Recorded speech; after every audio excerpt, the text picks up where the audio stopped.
Siddhartha, Kisah dari India. Karya Herman Hesse. Bagian pertama. Bab 1.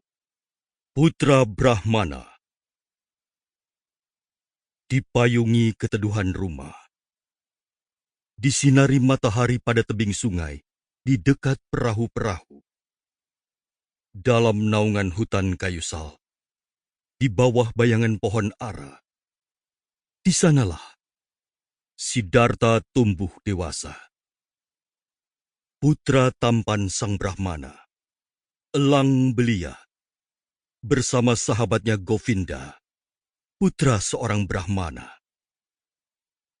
Matahari yang menyinari tebing sungai membakar pundaknya yang pucat. Ketika ia membasuh tubuhnya, melaksanakan penyucian diri dan persembahan kudus. Kala ia bermain di tengah rumpun pohon mangga, bayang-bayang menyelinap ke dalam matanya yang hitam. Sementara ibunya bernyanyi ketika persembahan kudus dilakukan. Ketika ayahnya yang terpelajar mengajarinya.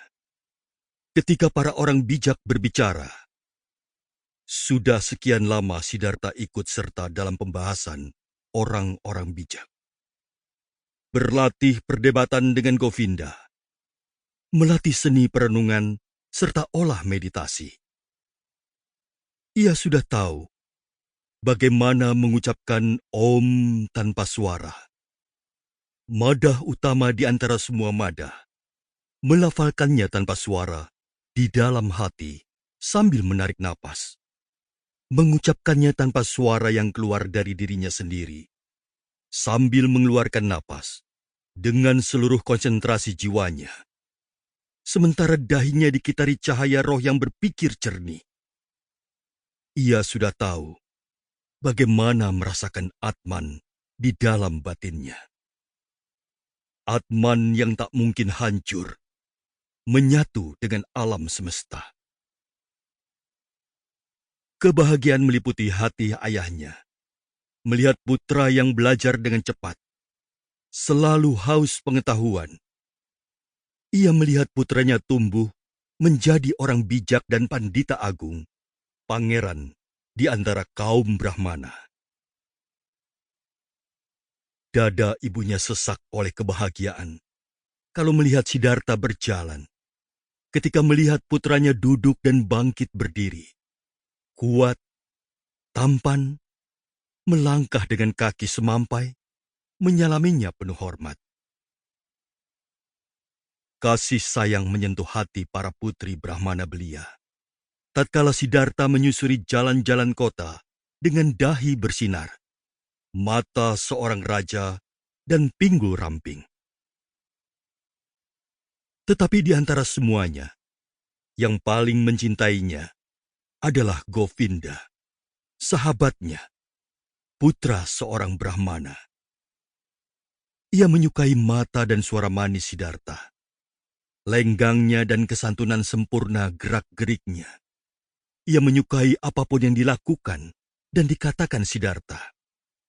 Tetapi yang paling disukainya adalah semangatnya. Pikiran-pikirannya yang berapi-api dan istimewa. Hasratnya yang penuh gelora. Dorongan batinnya yang tinggi.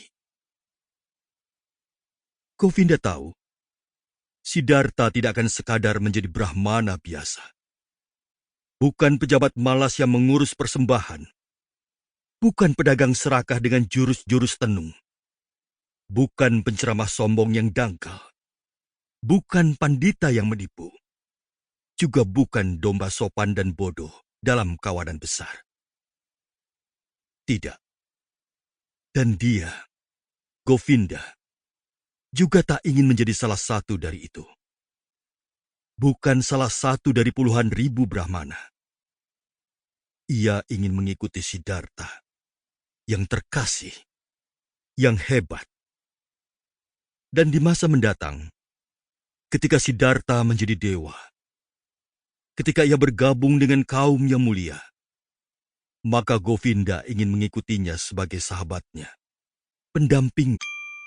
Sample complete. Ready to continue?